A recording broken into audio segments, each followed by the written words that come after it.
Welcome to Draft Sickos on the No Ceilings NBA podcast feed and YouTube channel. I am your host, Maxwell Baumbach, and this is the show where we talk about everybody from the biggest of names to the deepest of sleepers. And my guest today is a former podcast co-host of mine. It's Nathan Grubel, back on the team at No Ceilings NBA. Nathan, how are you doing today? I'm doing well, Maxwell. I guess I couldn't help myself. I couldn't stay away for too long from the action, but I'm incredibly thrilled to be back. The team, the vibes are immaculate as ever. Mm-hmm. You've done an incredible job with Steven taking over this podcast after I left, and I'm so glad that you guys turned it into what you truly love doing. I felt like when I was on the show, we may have talked a little too much about the headliners. You guys quite literally live up to the name Draft Sickos, and that's exactly what we're doing today. So happy to come on and help support the show. Well, I would be remiss if I didn't. Can we give the people a little bit of a teaser as to what it is that you're going to be doing with our team at No Ceilings? I know we don't want to go too deep into the weeds here, but obviously you are back with our site, which I was thrilled about, obviously. But it's going to be a little bit different this time around. You're going to give people kind of a little something different than what we had from you the first time around here at No Ceilings. So what kind of content are you going to be bringing to the good people? It is going to be a little different, and I would say that I'm still going to be very much in the weeds doing the draft stuff, right? Whether I'm putting out a draft deeper notebook every now and then, or I'm obviously contributing to the big boards, the mock drafts, everything that No Ceilings does. So a lot of that stuff isn't going to change. I'll still be doing some consulting work on the side. But in terms of what I'm doing on a week-to-week basis, Maxwell's right. The coverage is going to change for me a little bit. And I thought about really in the offseason, I shared some of this the last time I was on with Maxwell closer to the end of the 2024 draft. I do feel like an area that's underserved in this community is coverage of not just young NBA players in terms of like what they're doing on a night-to-night basis, but how are these guys developing? How are they getting better? Where do they fit in from a future perspective with their respective teams? And then how does that development and what they're able to do, who isn't progressing, how does all of that tie back into what we do as far as draft evaluation, right? So really tying a lot of those threads together while also letting that coverage drip down into the G League, let it go overseas with some guys who may be looking for professional opportunities to come back to the NBA. What does some of that evaluation scouting look like? So I feel like there's a lot of opportunity in that space, and it really is something that No Ceilings hasn't had on a day-to-day basis. And I really feel like I'm going to help bolster the team with what already is the best collective for draft analysis in the space. Now we're just going to make that even stronger, and we're going to keep spreading out across the entire landscape of basketball. I know the two Tylers have been doing that this summer with a lot of summer league reviews, and they've been looking ahead to some rookie, sophomore, junior campaigns. So me coming back to help bolster that coverage for No Ceilings, I think it's an incredible opportunity. It's one I think I'm really going to enjoy because, Maxwell, when I first started in the media space with sites like Rant Sports and Fansided and Hoops Habit, I did a lot of the rookie coverage and stuff. And that's like rookie ladders and focusing on a lot of those storylines. That's my bread and butter. That's what I came in on. So really going back to that, but ramping it up about 10 times, I'm going to really enjoy it. So hopefully everyone out there continues to tune in and is really going to enjoy that coverage as well. Well, it was really fun, like throughout this last draft. Like you were kind of one of my go-to guys for like, I like something I've thought about a lot just from like a draft philosophy standpoint over the last year is like, what can guys realistically get better at in the G League? So if I'm looking at a player who's a bit of a project and like, I don't think they're going to see an NBA floor in year one, well, like what can I realistically count on them to develop in the G League? And it was a conversation I've had with a lot of people, but you were one of the people I talked to most consistently about this because you have been in the trenches on this. Like, this is not something where you like came back to us one day and you're like, you know what I've decided to do is this. Like you spent the last year really monitoring a lot of like player development and including the G League. I think as we see more and more rookies spending time there, it's so crucial for everyone in the scouting space to kind of understand like what's going on down there, since so many people are spending time there that are on a rookie contract. Like if you're an NBA front office, like it surprises me how diverse the view of the G League is among front offices in the NBA. And I think it's something that like you got to start taking seriously, especially with what the cap situation is now. like it's going to be more important than ever to hit on these picks. And a big part of that is like making sure that your ducks are in a row in the G League and understanding what you can and can't foster there from a No, 100%. And I do think you're right. There is a very divisive and split opinion on just what quality of league is the G League, but there is a lot of good basketball stuff going on down there. Mm-hmm. Just we're gonna throw out these 10 guys, and we're kind of just gonna see what happens on a night-to-night basis. Maybe some guys make it, maybe sometimes don't. There are lessons being learned by these players, and more importantly, there's also a lot of coaches and talent down there trying to get better and really sharpen their craft, right? Mm-hmm. Like one of the biggest storylines in college basketball last year was just how explosive Alabama's offense was.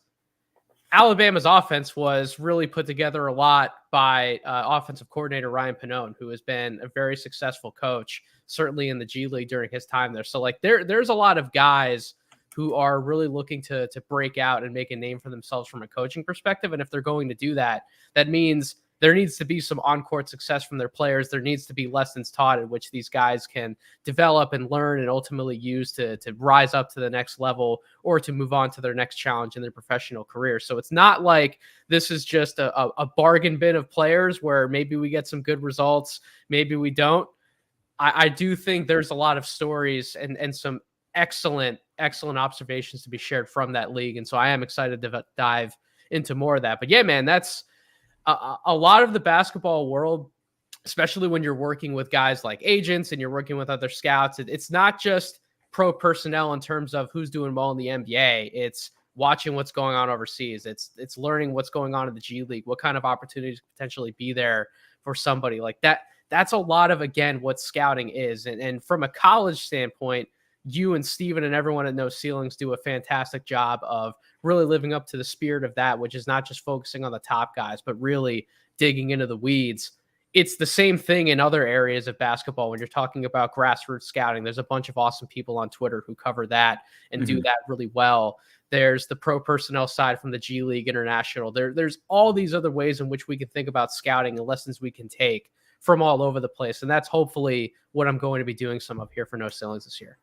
For sure. Yeah, we can't wait. So excited to have you back on board. And today we're going to get into that kind of deep in the weeds college scouting stuff that we were just talking about. It is the continuation of the No Stone Unturned series that I put together every offseason for people just dropping in. Every offseason I do a series looking at what I would consider to be like firmly off the mainstream radar draft prospects is I guess how I'd put it. So these are guys that are not on any mainstream mocks in the early part of the preseason. None of them received G League Combine invites, like G League Camp invites, NBA Combine invites. Like these are guys that like nobody has on a board. And obviously like NBA teams know about these guys. NBA teams scout everybody. But like they're sort of not viewed in the same esteem as most guys on these mainstream boards, but are guys that I think should be in that mix or could get into that mix depending on where things go. Can they get into the mix of John Rothstein calling out, the famous buy stock now tweets? Yeah, exactly. So we got one on the first guy that we're talking about today. So it's a great day. So with guards, it's always the trickiest. And like I talked about this last year, like with guards, like there's usually a reason they're under the radar. There are usually not a lot of good ones at the mid-major level. Like generally, like if you have, especially in like the portal era, like there's a lot of guys, like I think about, like they're just like center prospects where it's like you see him on one team and you're just like, oh, that guy just like block shots. And then you see him in a different role. And all of a sudden it's like, oh man, that guy has like real ball skills. Like Jonathan Mogbo would be a prime example of that, where like a year ago, he's not at San Francisco. Nobody really knows who he is. San Francisco's like, whoa, this guy has some juice. And they let him handle the ball. And it's like, oh man, there's a lot here. With guards, these guys have the ball a lot. So you kind of know what's what a lot of the time, which makes it harder for me to go under the radar. But I kind of like this year's group. I feel the best about this year's No Stone guard group as I've maybe felt about any of them. No, you definitely have a good crop picked out here, Maxwell. And let me just say, if for whatever reason the public has not been keeping up with your No Stone Unturned series for quite a few years now, this is one of the best things in the basketball evaluation space, period. I thoroughly enjoy reading Maxwell's evaluations and looking back to some of the players who he featured in his first series all the way up until now. you can just tell, dude, you're getting so much better at this type of evaluation because these Yeah. 5 guys, especially that you picked out in the guard spot, I was intrigued by all of their profiles. Every single one of them has like a Maxwell special thrown in there. Like, I know for a fact he values this. I know why this guy's on this list. Yeah. But it's not just about that. It's that you've also put together a really strong background and a formula for finding players. And then your eye is so good at when you actually dig into this film and watch these mid to low major guards. How can they actually translate in a high major environment? What might this look like in terms of a path for them to get to the NBA?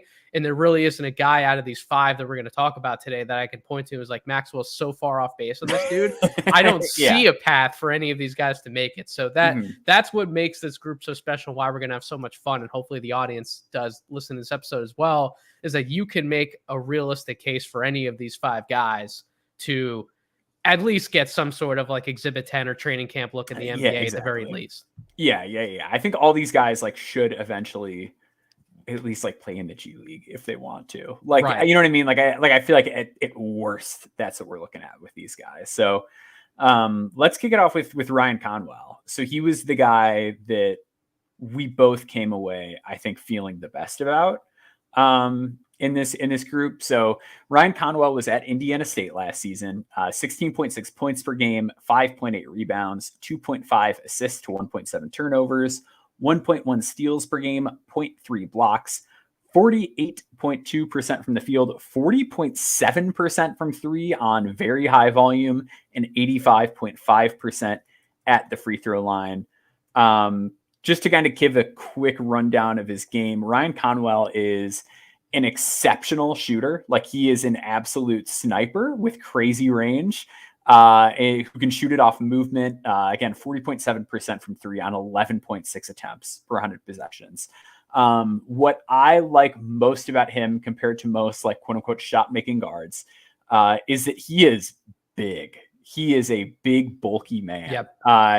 Listed somewhere around 6'4", but like 215 pounds is what Xavier has him listed at. And you can tell, like, he looks odd. Like, you don't normally see guard shooters who look like this. They're generally so much slimmer than Conwell, and he uses his body well. Like, he's really tough downhill.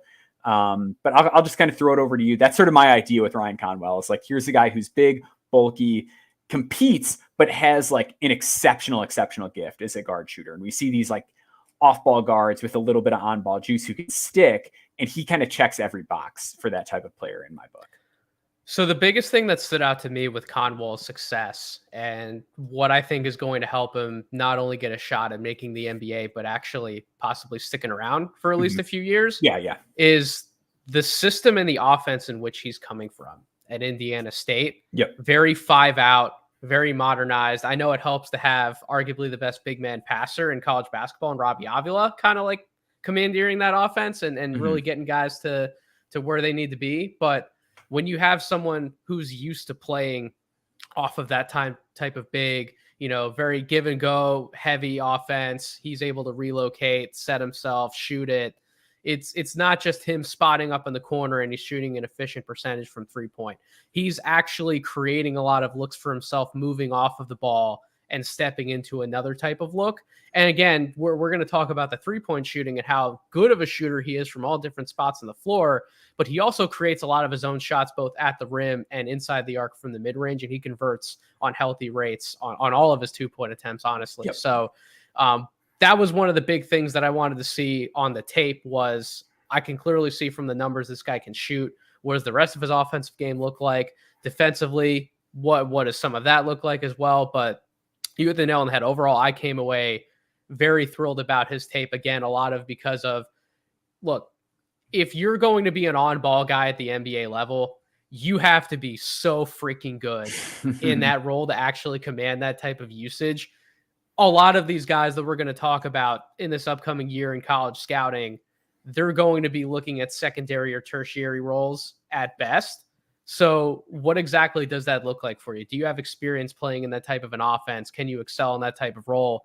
So when you're trying to break that player down, obviously shooting from distance is a big thing you want to check off. Being able to attack closeouts, finish inside the arc, pull up for mid-range, those are all boxes you want to check. you talk about feel a lot in our text messages back and forth. You Mhm. at least have like a positive assist to turnover ratio. Can you Yep. make a play on the ball and skip it, get the ball to where it needs to go if somebody runs you off your spot, makes life difficult for you from an individual matchup standpoint? He checks all of those boxes for me. You mentioned the physical traits, the tools. Yeah, this is more of a complete guard than I think people would realize, and I'm going to be very interested to see what his season looks like at Xavier this year, where he's Yeah. transferring, because there's no Robbie Avila on Mhm. Xavier. They do have a really interesting big man, though, who I still can't believe is playing college basketball. I literally texted you that like a Mhm. few weeks ago. Like, how is Zach Fremantle still playing college Yeah. basketball? Yeah. But he is another one of those 5-out perimeter style bigs. Like, yes, he can post up and he's going to command some post touches, but there is an aspect to his game to where he can play, operate handoffs. He can stretch the floor a little bit. So I'm going to be very interested to see if Conwell is able to sort of tap into that same type of offense. And the biggest thing that I want to see from him, and that I wish I would have seen more of, maybe you'll be able to comment on this on the Mhm. tape.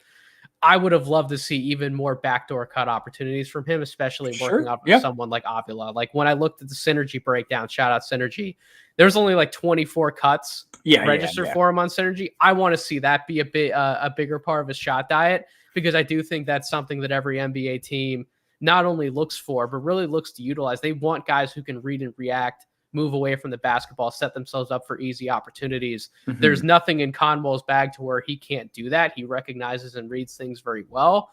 I want to see him get a little more involved in that aspect, not just camp outside the perimeter. But yeah, this is a complete guard, man. I was really impressed when I broke down the film, and I was like, I know exactly what Maxwell's trying to do here.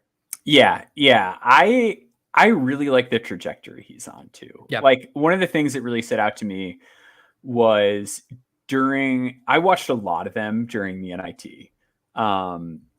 And during that stretch, like, he had some really great games. He was like cold in the final against Seton Hall. But it was just like, oh wow, like, this guy is like really good. And I felt like the passing was better than the numbers indicated. So from the conference tournament onward, which is 8 games, so it's not like, I get if you want to be like small sample, but it's not like 4 games. It's 8, Mm-hmm. which is like a quarter of the season ostensibly. 3.4 assists to 1.3 turnovers.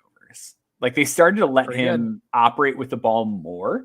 And if you're looking for Sharif Cooper, this isn't him. You know what I mean? Like, he's not going to be whipping the ball all over the place and, making head turning passes.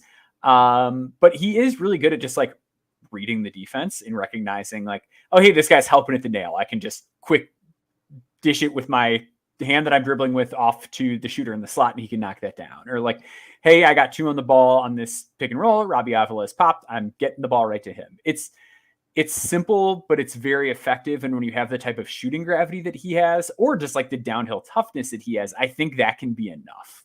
Like, I really don't think he's going to be a true one, but I think if he can just do that enough at his size, like, that's going to be able to get his foot in the door at the very least. Like, and the Xavier staff, I talked to Adam Cohen over there, who's their associate head coach. He said like that's what he's impressed them the most with this offseason. Like, it's always fun to talk to guys, coaches where a guy transferred in, because you can kind of be like, what was the surprise? And like, you never know. Like, but every guy like always has like a little bit of something maybe they didn't get to show previously. And like, yes, he did get to be Robbie Avila merchant to an extent, like everyone gets to.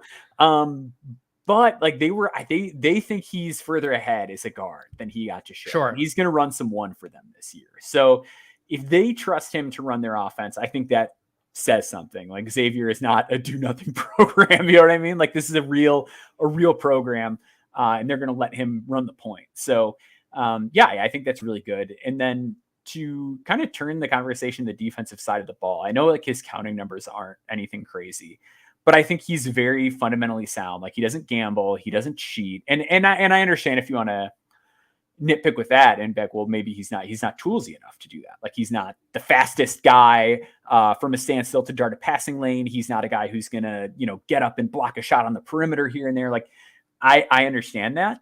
But I also think that he knows how to play.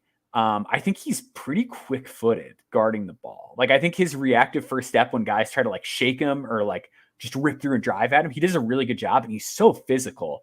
that I don't think he's going to be a target by any stretch. And I think he's fundamentally sound enough off the ball, and he's one hell of a rebounder. He rebounds like a wing. So like a lot of times with these guards where it's like, oh, is he really a point guard? You need that stuff. You need them to do the other wing stuff if they're going to be playing off a primary. And like, that's what Ryan Conwell brings. That's what he can do. No, 100%. And I think with these, let's call them combo guard type of players, maybe you're not a true one, you're playing the two, but you can also take on a few responsibilities here and there of a one, like run some high pick and roll offense. What you're there to do is to help take some of the burden off of your point guard teammate or your other combo guard teammate, who more than likely is taking on more of the lion's share of the offensive responsibilities, right? So what does that mean? It means spelling them on offense when they don't have a favorable matchup, being able to catch the ball, make a decision, help them out in that way. The other part of that is helping with some of the responsibilities on defense and potentially being able to guard multiple backcourt positions. And from a physical standpoint, I think Conwell can handle that. I agree with you about the on-ball defense. I didn't really see too much of what I didn't like when he was kind of just one-on-one on an island against somebody. I think he does have sound fundamentals, doesn't really shuffle his feet in a negative way, doesn't get too jumpy, doesn't get too concerned or gambly. I think the biggest thing with me for him is that because I do think he can guard both positions, backcourt positions, I want to see better fundamentals in a ball screen type of defense. When I was watching some of the tape, there were too many situations where it's not that he's not aware of what's going on. He never gets blindsided by a screener. He's fully aware of what's about to happen, but he goes under too many screens for my liking instead of going over them. When we've outlined how physically strong he is as a guard, he's fully capable of fighting to get over that screen. So you're not letting some of these guys just jack up open jumpers, because the NBA level, that's not going to fly. At the NBA level, you have to fight to get over as many screens as possible. And then from an off-ball standpoint, you have to be willing to fight through not just one screen, but a lot of times multiple screens, depending on what the opposing coach is calling. So that to me would be the biggest thing I want from him, because I know that he can do it. I know that he can do it. He just has to ultimately commit to doing it. And that's probably the biggest thing I want to see from him defensively. Yeah. And I thought the games where he was fighting over screens, he was capable. Like in the instance, that's what I mean. 100%. Like, yeah. He is strong enough and like quick footed enough to like get around it and still contain the ball. Like, So I think that's why it's frustrating. Yeah. Like it's those things where it's like, I don't think you're deficient at this. And I don't think you're doing it because you would just be destroyed if you were doing it. So like, that's got to come around. I think the other thing with him and Adam Cohen, their associate head coach, mentioned it, is it would be nice to see more like deep pull-up shooting from him. Like he's great off the catch and he has the range and he's a good pull-up shooter. Like he took 49 off the dribble threes and made 32.7% of them. But like if he could get that up to like 36, it would make the passing stuff so much easier for him out of a ball screen. If he could operate out of hostage. And then again, like his shot diet is perfect, but like he took 0 mid-range pull-ups. So it's like, I don't want to quibble with like, oh, you need to take more shots in an inefficient part of the floor, but that is like a necessary skill. It's like sometimes as a guard in the NBA, you have to bail a team out and like late in the clock, you have to hit one of those shots. So I want to see how much of that is there when he's called upon to do that. And I want to see like just the pull-up be a little more consistent. No, I agree completely. What I will say is one positive thing to point out about his jump shooting. He did shoot 39% on contested jumpers, which to me, that was a great sign because as we've alluded to in this conversation, he is not the fleetest of foot. He's not the quickest guy on the floor. He's going to be put in situations at the NBA level where he's going up against much better defenders than he is an offensive player. So he's going to have to be able to make tough looks. Where you and I want to see, and I agree with you completely, is how many of those tough looks can be converted on pull-ups to where he's caught off balance by the defender and he's the last guy. You can't, 3 seconds left of the shot clock. Nobody else is going to be able to bail him out. Can he actually knock down that shot for his team? I agree with you. That is something that we would want to see in more volume. But if his game doesn't have to come down to that, again, he's so good at just relocating and setting himself up for an open look or a slightly contested look. I'm not as concerned about that because I don't know how much that's going to be asked of him at the NBA level, but I would agree. Definitely something that would be great to see because the more he can stretch out a defense and knock down those shots, especially pull up threes, if that can be a part of his game, the more you can stretch out that defender, the more you get access to in terms of driving lanes, passing lanes, which, as you talked about at length, that's something he can really do well at the college level. And that would really help him out to hunt some different matchups and get some different opportunities at the pro level. For sure. And I think we should just like one more time harp on the shot, because like we talked about the percentage and the volume, but like 40.4% on combined threes that were in transition, coming off handoffs or coming off screens. Like that is a phenomenal number. That's tailor-made for an NBA role, man. Tailor-made. Yeah, like so often we see these guys that shoot a gaudy percentage in college and look what they shoot on movement shots. And it's like, oh, well, maybe like if this guy's just going to be a standstill shooter, maybe you take a guy who's like a little bit less of a shooter, but does all the other stuff that the spot up guy can't do.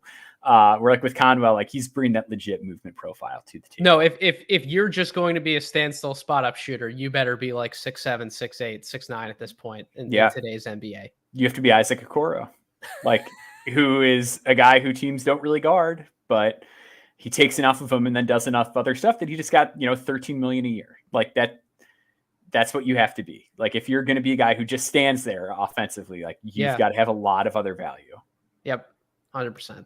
So we're going to take a quick break. We're going to come back and talk some Erik Reynolds. So stick with us.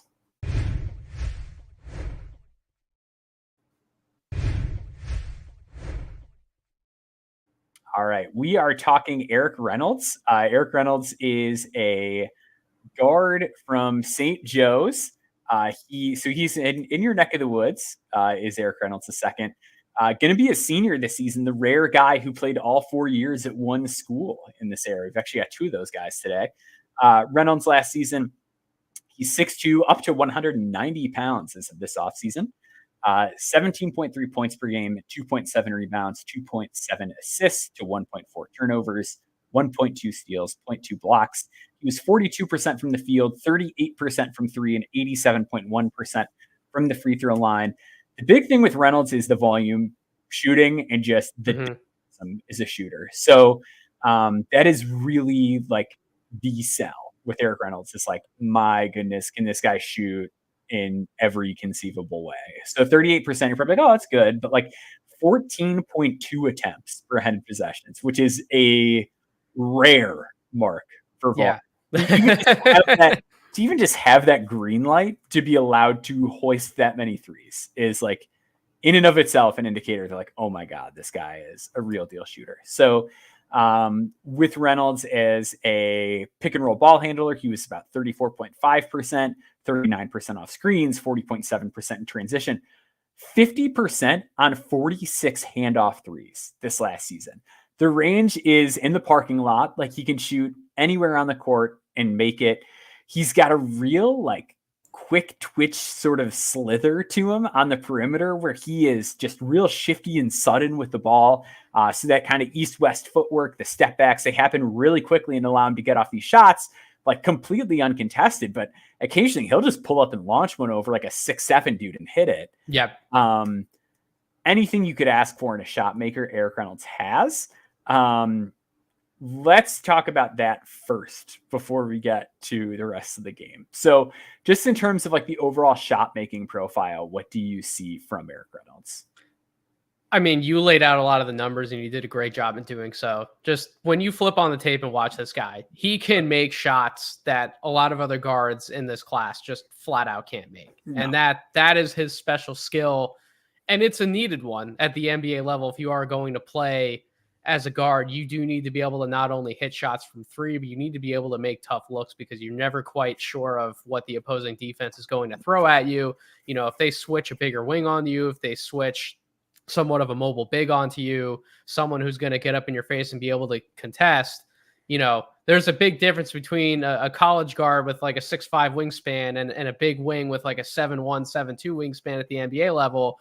Are you going to be able to get those shots off? And Erik Reynolds not only had the green light too, but he excelled at hitting those types of jump shots off the bounce from virtually any range. And yes, that is the one thing that's going to stand out in terms of his overall offensive profile.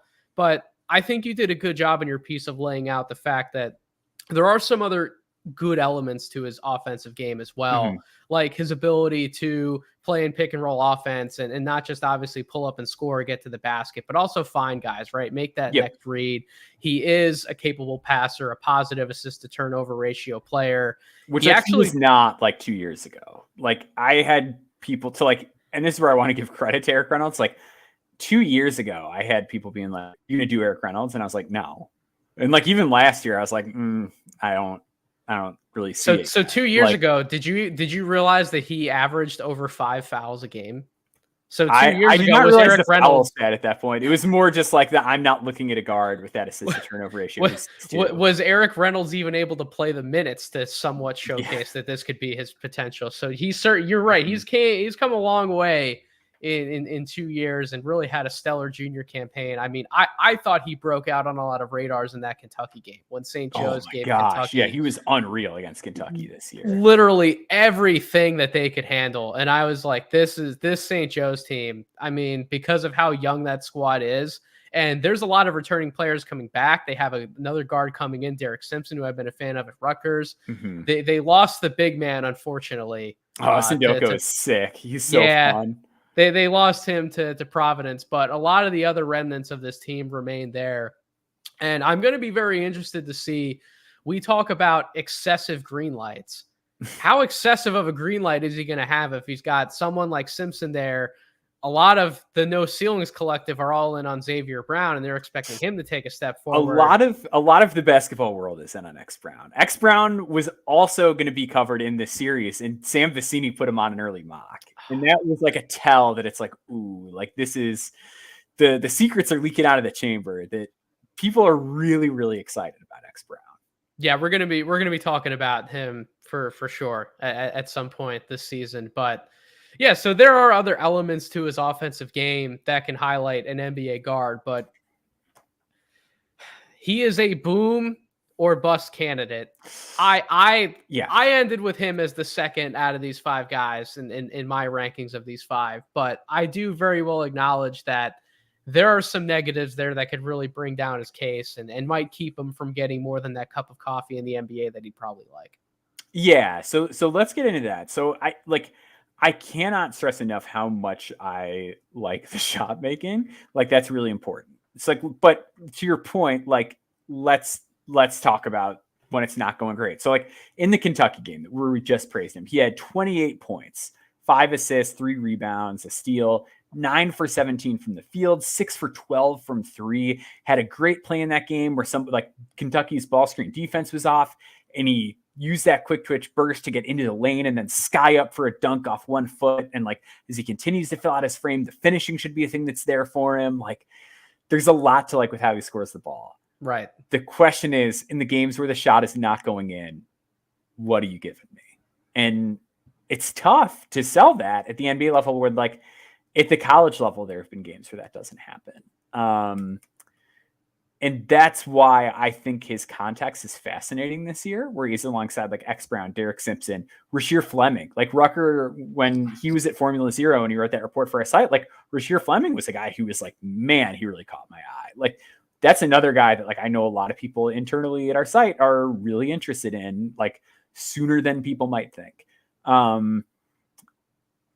He is going to have to do that stuff. Like his role is not just going to be you create the shot every play this year. Like he's going to have X setting guys up. And to his credit, like this is not a guy that like just stands there and doesn't do anything without the ball. Like he's a good, competent off ball player, but it's like, but then you need to rebound. Then you need to be engaged on defense. Like if you don't have that usage burden, I need you to do the things that a guy without that usage burden does. And yeah, like defensively, I just think he left a lot to be desired at times. Like the rebounding's always been pretty poor. And I want to see a more advanced read of the floor. Like even the guys that are like, you know, lesser creators at the NBA level, like have a little bit more advanced of a feel than like what we've seen from Reynolds on a consistent basis. Where I will give him credit is like we talked with Ryan Conwell about like the quick recognition of the easy pass. Reynolds sets up so many 4-on-3s in the half court. Like he's so good at just like, I'm blitzed, I've dumped it off. Now we've got an advantage. Like I love that trait and how well it bodes to the NBA. Like I just love the translation of that skill.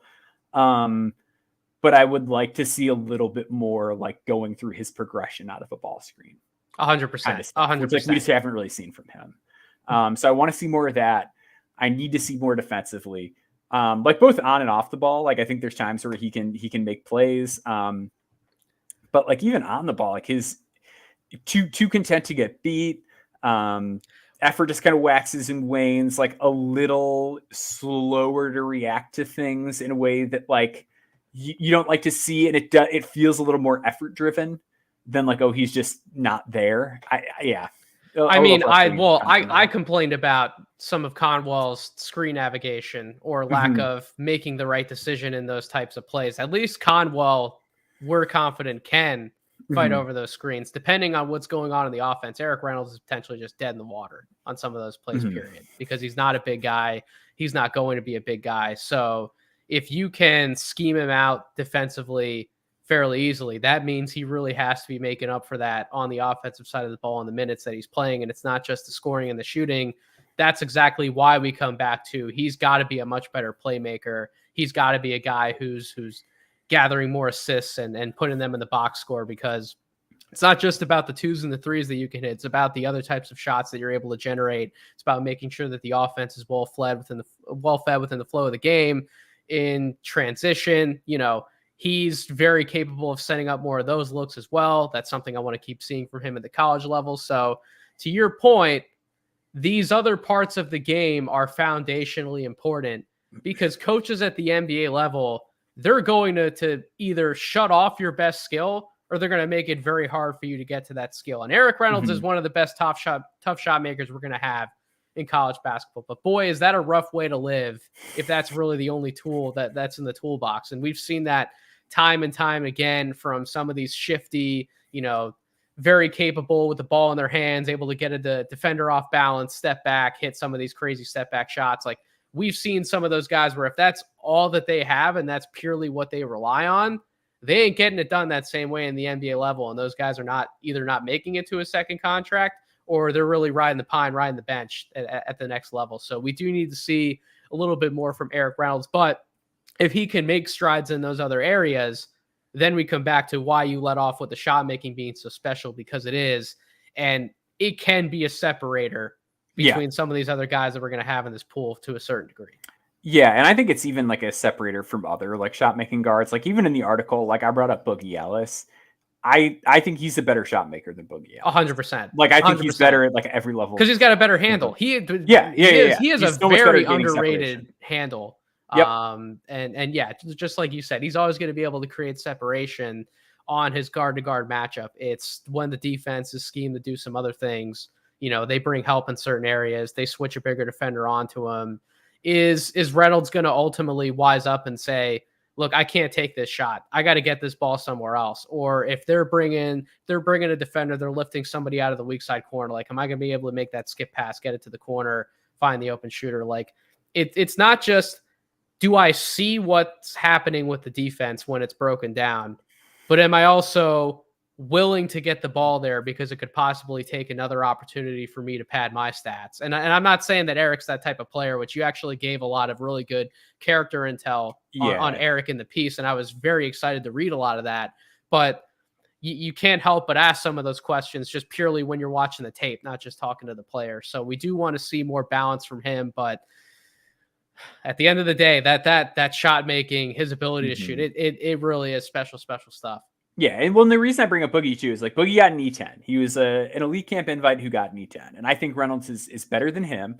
I think Reynolds is probably breaking the Jameer Nelson scoring record this year. Like, I just don't see a world where he's not like firmly in the mix pre-draft, even if he has some of these issues. And I think that's where the character stuff is going to come into play. Like, I think that's where people are going to hear everybody that's around this kid adores him. Like, people really, really like this kid. And not just the people around the program. People in the program love him. Like, don't get me wrong, but it's like people outside the program as well that I've heard kind of really vouch for him as a person and just kind of the personality and the kind of leader that he is.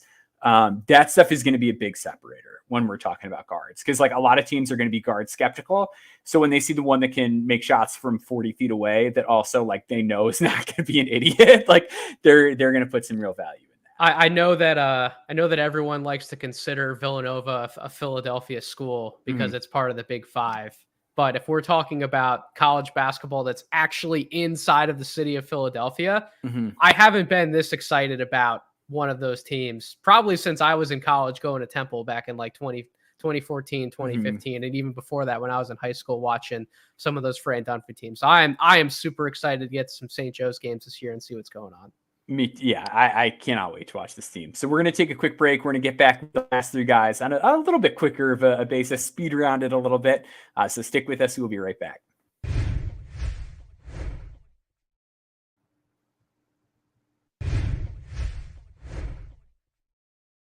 All right, so let's talk Augustas Marciulionis from St. Mary's, son of a basketball Hall of Famer, Sarunas, his father. He is a stellar playmaker. Yep. Oh my gosh, I could just watch this guy run ball screens all day. Old man game at the YMCA all day long. Yeah. 100%. So he's 6'4", so good positional size on him for a guard. Last season was 24 points per game, 3.3 rebounds, 5.3 assists to 2 turnovers, 1.4 steals, 0.2 blocks, 43.8% from the field, 34.3% from deep, and 76.3% from the free throw line. He had a really strong closing stretch to the season, almost 15 points per game over his final 13 games.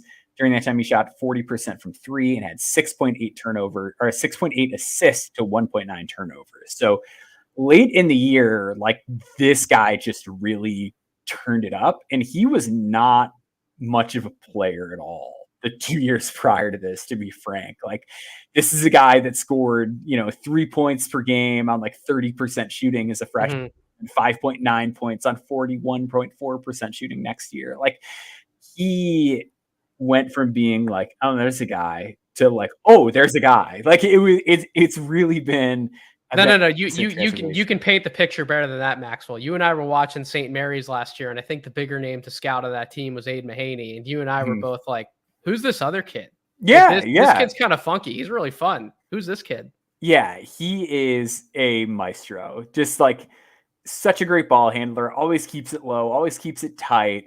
Stellar like counter bag, like always keeps his dribble alive. Like one of those guys where it's like, oh man, I cut him off. Like now he's gonna have to pass it, and then he just hits you with like another crossover, and then he's going the other way. Like so good at just stringing together those herky jerky moves and finally finding a way to get deep into the paint. He gets deep into the paint a lot. He sees the floor exceptionally well. Unbelievable combination of like lower usage and then like a 29 assist rate, like just something you don't see very often of like, No. wow, this guy's not on the ball all the time, but he is getting all of the assists for this team. Like there's some quick thinking stuff in there that I quite like. But just a dazzling creator and passer, like phenomenal ability to read the floor, very good at using different ball screen setups to find openings, like really good when a play breaks down, like finding somebody that's open so you can tell he's not like a system player. Like when it is just like playing ball, he knows how to do Right. it. That's the best part of his game.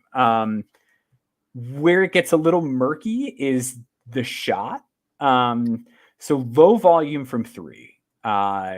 Per 100 possessions, it was 6 threes attempted per game. I don't like how the shot looks. He's pretty tentative with it.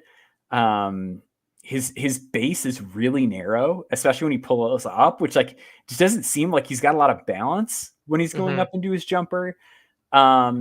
He's pretty bad at the basket at the college level. Like I mentioned, he lives in the paint. He gets to the rim all the time, but like doesn't really finish. And I just worry about these guys that don't have a real scoring punch as Correct. far as like how they Yep. translate to the NBA, where it's like, okay, like nobody has to leave you. Like just whatever NBA athlete is on the court in front of you, they're just going to trust to like figure it out. And you're not going to collapse the defense if you can't score. No, 100%. And listen, I don't want to poo-poo on Marciulionis because I actually really think he's an exciting guard to watch, especially at the college level. He has overseas pro written all over him. Like this guy is going to be a really successful professional basketball player. But in terms of succeeding in the NBA nowadays, I can't have somebody on the floor who I am not afraid of whatsoever that they're going to go out and score the basketball. Yep. And it's not that he can't do certain things. It's not that he can't finish around the basket. I don't really buy him as an ambidextrous finisher. He's a below the rim finisher.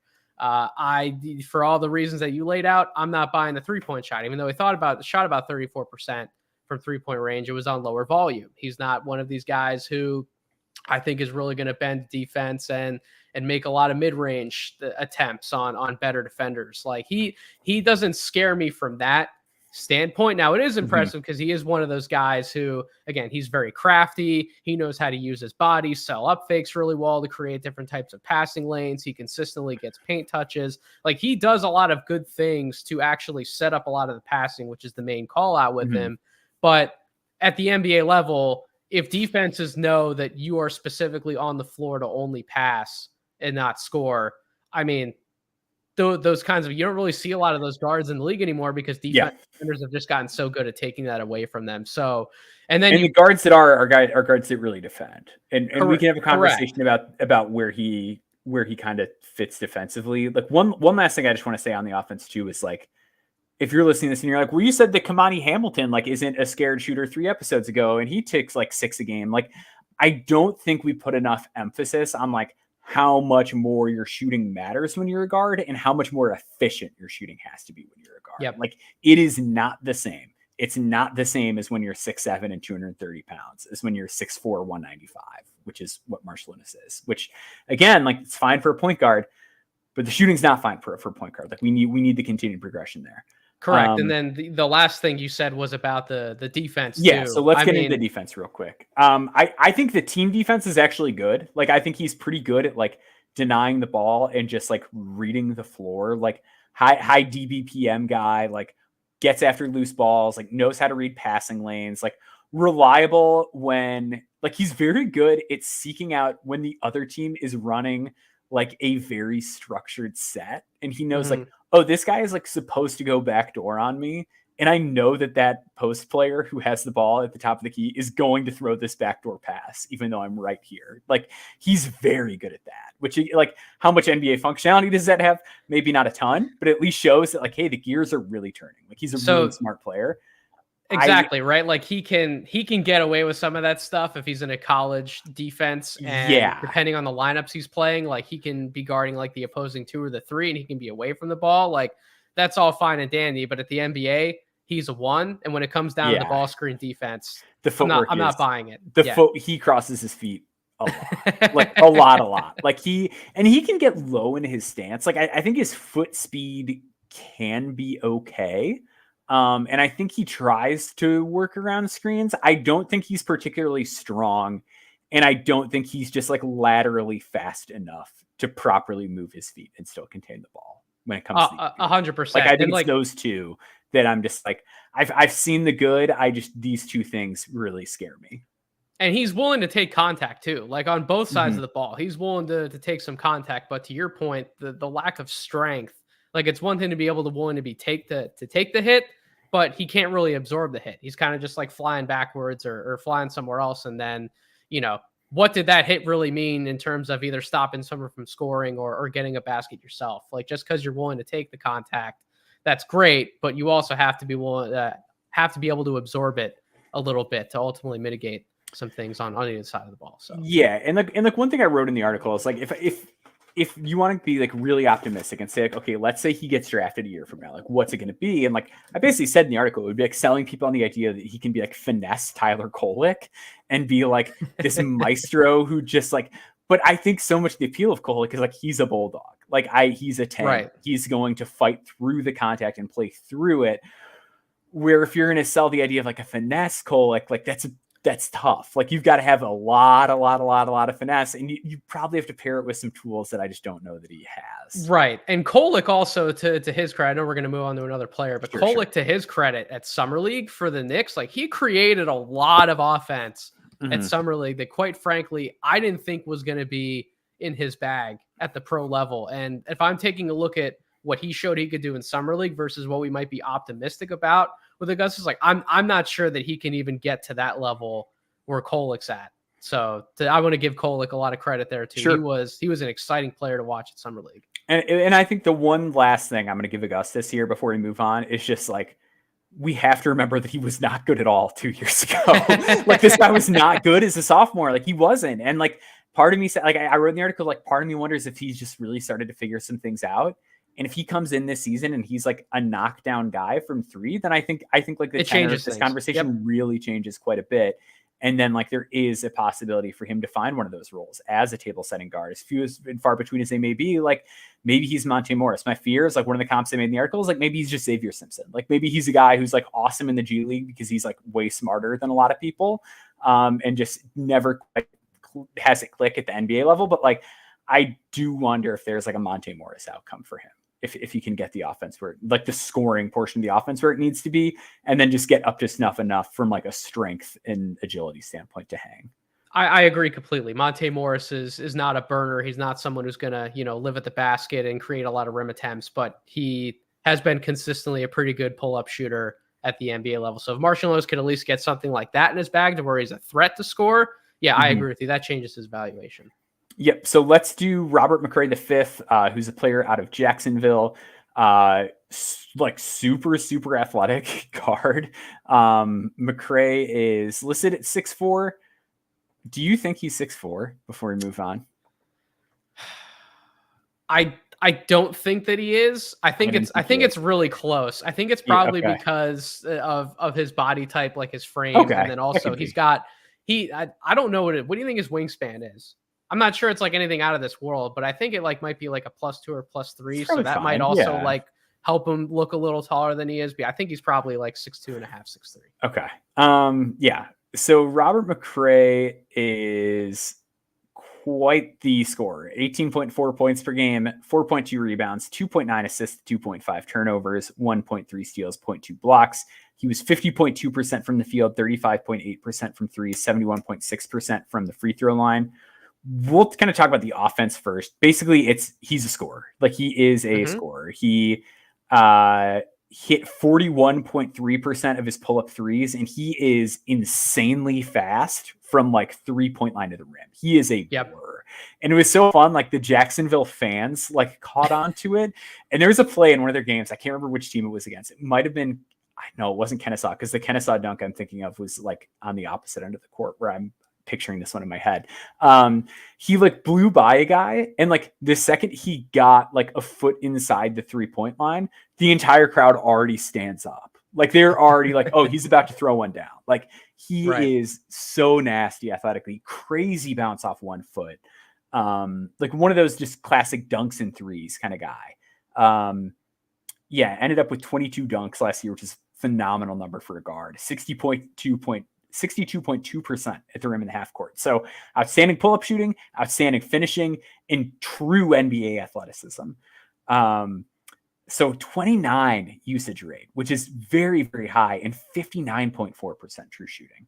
I know it's the Atlantic Sun, but that's one of those numbers that just like raises an eyebrow. Decent passing recognition, like has all the tools to be a good defender. I think where it gets really dicey, first off, is the off-ball shooting. Not good off the catch. Body is extremely sideways off the catch. Like landing patterns with his footwork are a little inconsistent. Like there's some weird stuff with his shot in general. But he was pretty poor off the catch, which makes you then wonder, like, was the pull-up stuff a mirage? Like what's kind of going on there? And then also just like, what's the off-ball role at the NBA level? Because again, to be on the ball, you have to be really great. And if he's going to be on the ball, like he had a lot of near turnovers that like didn't show up in the stat sheet, where it was like he tried to force passes through windows that weren't there a lot of the times. And like I was shocked watching as many games of his as I did that the turnover percentage was as low as it was. Like I'm not really sold on him as a passer. And I thought the defense was very bad. So the turnover percentage was low, and he did have a positive assist to turnover ratio. But one of the notes I wrote down was that gap, that was not a very large gap in that department. No. So that lends to maybe he's a little more turnover prone than that percentage would indicate. Yeah. So to be fair, this is a guy he's a redshirt junior this season. He was at Wake Forest, like did not play at all there, basically. So this is like his first real season of college basketball. Eric Olson in the chat just asked what his free throw percentage was this season. Great. I believe it was fine. It was like 71.6. So not something where it's like, oh yeah, this is not a Tyrese Maxey situation where it's like, yeah, some of the percentages from three aren't great, but he like the touch is there. Like we don't really know. How do you rate that from guards? Like for a guard, like I want to see bare minimum 75%. Yeah. I feel like it needs to be in that range. Yeah. He is very, very athletic, can really score. I need the passing to come along, and like I need to be convinced the shot is real. And I need to see he needs to be able to make shots off the catch, like period, point blank. There just like are not many guards in the NBA that are like bad catch and shoot players that like actually play. So here's a few notes that I'll add. So you mentioned how he's very quick in terms of getting from 3-point line to basket. It's not just the quickness getting to the rim, it's also the explosiveness as a the He had 20 dunks as a guard. Yeah. I found on Bartorvik, which that's a high number. Yeah, Synergy had it for 22. So like the Synergy had it even higher. Yeah, so that's a lot for a guard. And you mentioned how explosive he can be as a scorer and what some of those high volume nights can look like. I went back and forth on it because when I went through a lot of like the box score type stuff just to see like how consistent of an offensive player he is. Because to me, like if you're going to be one of these dynamos, you have to be consistent. And there was a lot of feast or famine with him. Either he was absolutely unstoppable, like greater than 60% effective field goal percentage, or he was borderline insignificant with like less than 41% effective. Yeah, or it's the Purdue game where it's 22 points and 9 turnovers. Like 22 points at 14 shots, and you're like, I like this box score, and then you get to the turnovers. So great, you scored 22, but off of those 9 turnovers, did you give back like 12 or 14? So it's like, where did we really end up? So that's kind of just like what we were talking about at the top of the show with someone like Conwell was like, in terms of being an on-ball offensive player, it's okay if you have a lot of other tools like a Conwell does to fit into an NBA role. But if you are going to command that high of usage, you have to be dang good in doing so. And just given how McRae's shown some inconsistencies for better or worse in multiple areas, I agree with you. The catch and shoot thing, that's a big red flag. But if you don't have that consistency, the vision as a playmaker, the poise to balance and set the table when you need to, I'm just not convinced that an NBA team would A, spend a draft pick on him, or B, give him any sort of guaranteed type of two-way deal. Honestly, he's one of these guys who's probably going to go right to the G League, and it's going to be on the NBA teams to monitor him there and see, is he able to break out in the G League? If he is, let's consider moving him up the ranks a little bit. Let's maybe throw like an Exhibit 10 or a two-way type deal at him. If not, and he fizzles out, he goes overseas, like that might end up being what happens too. But I'm not going to go completely on the negative and say he won't earn that cup of coffee. Yeah, because he's got athleticism too. Like he's got not 1 but 2 seasons to kind of figure this stuff out. Yeah, and then, but to your point, like the athleticism is very legit. Like that is what you would want to see from an NBA level guard. And to even be able to put up some of those outbursts to where your true shooting percentage, like I mentioned the feast or famine, but to still end up with a 59 true shooting percentage despite some of those famine nights, like that's really impressive stuff as a scoring guard. So it's not that I don't want to be too negative. I'm just not putting my chips on the table and saying that the positive outcome is going to happen. Sure. And I wonder, like, part of me wonders with like the usage and athleticism if he has more paths than we're giving him credit for. So like I've been doing this thing in these articles I put like reminds me a little bit of, and one of the guys I mentioned was like Reggie Jackson, who's like kind of your consummate like scoring guard in the NBA. And then I threw Dennis Smith Jr. in there, who I know is not on a roster currently, but like credit to DSA.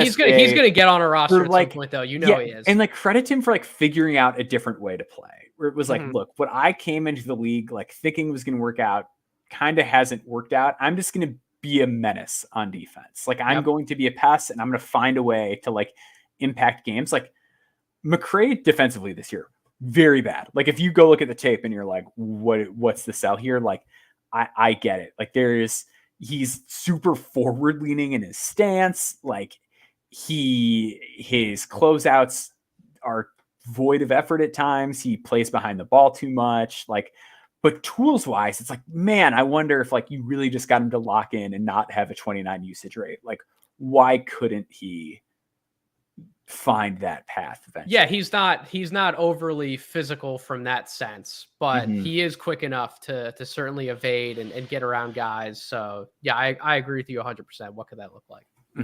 So let's wrap it up with Chris Mannion from Vanderbilt. Very interesting player. He was at Cornell last year. He is older. I couldn't find an exact birth date for him, which I did try to poke around on. He's going to be older. He's a double grad. So he did like a prep year, and it's his fourth season of playing college basketball games, but he was one of those freshmen the year that the Ivy League canceled the season, but they were like, that still counts as a year. So he's basically a grad. Last year at Cornell, it was 12.5 points, 4 rebounds, 3 assists to 2.1 turnovers, 2.2 steals per game, 0.6 blocks per game, 56.4, 33.8, 71.3 splits. This is sort of a bet on advanced analytic numbers and how those project body and archetype. Like if you go into the tape, like there are some real things that we're going to pick nits with. But like he's just one of those guys where it's like super high BPM, high usage, high steals, high block rates, good effective field goal percentage. And it's like, I don't know how much I want to bet against that when a guy is like 6'5", 225 or whatever he's listed at. Like he is built and moves like an NBA player. The defense is like the big thing. So this was a player who had a 5.5 steal rate and 2.8 block rate. Like that is really, really high level defensive production. Like that is special defensive production. Like that's that Chris Dunn, Bruce Brown, Gary Payton II, like were the comps I made. Because he's a guy with a high level of feel who can really get after it on defense, able to guard a variety of positions, really good footwork defensively, very good at cutting off driving angles, has the frame to cover a couple different positions, has the physicality and want to do that. Off ball, a nightmare in passing lanes, like really good at rim help, very fast with his hands, whether it's, you know, a well-timed dig or a swipe on a ball handler. A guy who rebounds, a guy who can lead the break. Really unorthodox like movement patterns offensively, really good moments of pass placement, high assist rate, like gets to the rim a ton and really good when he's there. Very good cutter, like really good instincts and timing for when to cut. And he hit an okay percentage from 3 this year. Where it gets dicey is you watch the tape and it's wild. It's wild. Yep. He is a consummate gambler on defense. He is very erratic, I would say, with his pass placement offensively. And I don't actually know that he can shoot because, again, like it was under 6 attempts per 100 possessions. Feet aren't always square. One of those guys who had like the Ricky Council college shooting motion of like left to right into his release while he brings it up his body. Was allowed to play in a system where like Cornell subs guys in and out a lot. So he only played 22 minutes a game because that's just how Cornell plays. Like he was their minutes leader. He fouled 8 times per 100 possessions, 8.3 fouls per 100. So it's just like, is any of this scalable when you even just put him in like a college basketball team that plays normal basketball? And then can it lead itself to the NBA? Part of me says like, I like this as a margins bet. And if I'm an NBA team, like he's the guy I'm kind of prioritizing early in the year because like these is like our friend Chuck calls them like switchblade guards, extremely valuable when they hit and like exceedingly valuable in playoff games. And you wonder like, can he just reel in the gambling? Can he reel in the passing? Like I prefer the guys that I know can do stuff and you just have to tell him to not do other things. I like that bet if he can prove to be an okay shooter. But I just don't know that like we're really talking about reeling in a lot. So at the top of the show for the listeners, I made a call out to when Maxwell is going through some of these guys' profiles, I can tell some indicators on who's a Maxwell guy and who's not. Yeah. And I saw greater than 5% steal rate and 2.8 block rate. Yeah. Positional height, weight, positive assist turnover ratio. the numbers aren't necessarily killing him from an efficiency standpoint. I'm like, yep, that's a Maxwell guy. And so the profile made me very excited to dig into the tape because admittedly I did not watch Cornell last year. But when I did dig into the tape, I don't buy it, man. I'm sorry. Like I'm gonna be that negative Nancy here a little bit, but the handles all over the place, the touches, a work in progress as an older guy. Like he would make some awesome shots, but you'll see him like throw some layups like over off the top of the backboard. It's like it's not great. A gambler's gambler defensively. You called that out very well. Even when he is in a situation where he's guarding somebody one-on-one, like it's tough to score through him or over him, but you can absolutely get around him because he will fall for pump fakes. He'll fall for the easy stuff. Like, I don't know. The fundamentals to me are far away from where they should be for an older player. But if you are absolutely confident, if you're Vanderbilt and you're confident, like this is just the type of guy that we want to bring into our system for a year. We know how to make him a lot better. We're going to coach him up. And you do see a lot of results in some of the areas you were talking about. Then all of a sudden on an NBA team, if he was already on your radar, you go, well, he's starting to check that box a little more, starting to check that box a little more. Then you go back into what his profile fundamentally says about him. And all of a sudden you do have someone who, to the common man, might not want to be a player you invest any stock into. But for an NBA team who's gathering intel and just wanted to see a few more things and they're confident in what they might be able to do with them, why not at the very least bring him in and see what he could possibly do? So I can see the case from both sides. This is probably the one player, though, on this list where I'm probably just the most out on. I don't see it. If it works this year and he pops at Vanderbilt, I'll be the first to give Maxwell his flowers for even pointing this guy out in the first place. Let's kind of see what happens with Manning. For sure. Yeah, I think it's a flyer. It's a fun one. And that's what you have to do with the guards. Like I mentioned, like the mid-major guard talent is shaky. And I think a lot of times you got to make some bets. And I think with the margins in general, like who you're bringing in on an E10, it's like I'd so much rather take this guy than a guy where it's like, I just know he's not very good at basketball. That's also true. Give me the guy where it's like, hey, maybe if this breaks right because this is funky, it'll work. Like I'd so much rather roll the dice on that and potentially hit a value play instead of like, this guy will maybe reach a point in 2 years where he won't get killed during 5 minutes of a game if we need to play him. So yeah, that's kind of my philosophy with it. We'll wrap it up here. There is going to be an encore column for No Ceilings Plus subscribers. Dropped the trailer for that today. So make sure you guys get in on that. In that column, we're going to be covering Kaysen Pryor, William Kyle III, Amar Aguilard, Bryce Williams, and Trevor Baskin. So make sure you check that out. It is a very fun group. One of those guys is in my top 45. So you're going to want to subscribe to No Ceilings Plus to check that out. Very, very fun group. But that's it. Nathan, where can people find you on social media? You can still follow me on Twitter at DraftDeeper. And as Maxwell alluded to, plenty of my work's going to be coming soon with the full No Ceilings launch. Likely sometime early to mid-October, we're going to be coming out swinging. I plan on bringing a lot of good stuff to the table, and it's going to be a fun year being back with the group. I'm very excited, and can't thank Maxwell enough for sticking with me. As you know, I took a year off from the media side, was exploring some other opportunities, getting some life things in order, and Maxwell was one of the guys who was consistently texting me throughout, treating it like I never left. I'm still watching all these guys. He's talking to me about some obscure prospect. And as Corey Tullable likes to say, with some of what Maxwell brings to the table, that name, I believe that guy plays basketball. So trust me, those conversations were still happening like nothing changed. But I do appreciate his friendship and everyone's friendship at No Ceilings sticking with me. And I'm excited to be back. Yeah, we're so excited to have you. You can find Nathan on Twitter. Make sure you are following him there. Is it still Draft Deeper on Twitter? It's still Draft Deeper on Twitter. Okay, yep, at Draft Deeper. You can find me at Bound Boards. Follow us at No Ceilings NBA. Subscribe to NoCeilingsNBA.com. Subscribe to No Ceilings Plus. I'm just saying last year, free preseason draft guide for No Ceilings Plus subscribers. So make sure you're getting in there. And I'm going to be doing a lot of content behind that paywall this year. So make sure you get in now. get your spot locked in the No Stone Unturned Encore. Is going to be there. And like I said, one of those guys, a top 45 prospect for me. So make sure you tune in. I can add very quickly for the audience regarding the No Ceilings Plus subscription.